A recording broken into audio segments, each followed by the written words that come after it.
আমার একটা জিনিস খুব ব্যক্তিগতভাবে মনে হয়, আমি জানি না আপনারা কারা এই বিষয়টার সঙ্গে একমত হতে পারবেন।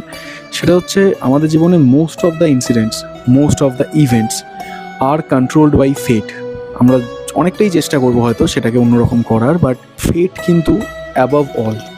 খুব সহজ ভাষায় বলি, ধরুন আমার প্লেটে যে ফলটা আছে, অর্থাৎ যে ফলটা আমি খাচ্ছি আজকে দুপুরবেলায়, হঠাৎ আই রিয়েলাইজড যে সেই ফলটা আমার কাছেই যে আসবে, ইট ওয়াজ অ্যাকচুয়ালি ডেস্টিন্ড।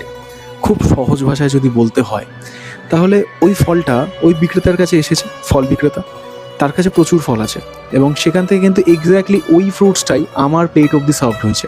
এবং ওই ফলটাকেও কিন্তু কোনো না কোনো একটা বাগানে তৈরি করা হয়েছে, অর্থাৎ সেই বাগানে সে জন্মেছে এবং সে যখন বাগানে জন্মেছে, যে গাছটার মধ্যে জন্মেছে, সেটাতেও হয়তো আমার নামই লেখা ছিল যে ও আমার খিদে মেটাবে।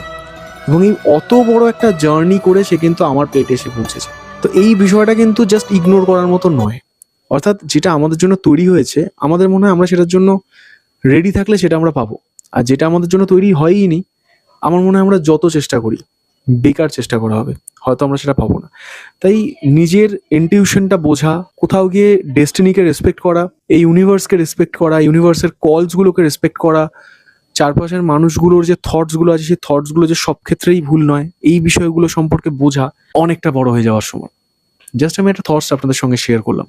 যদি ভালো লাগে ডেফিনেটলি কমেন্টে জানাতে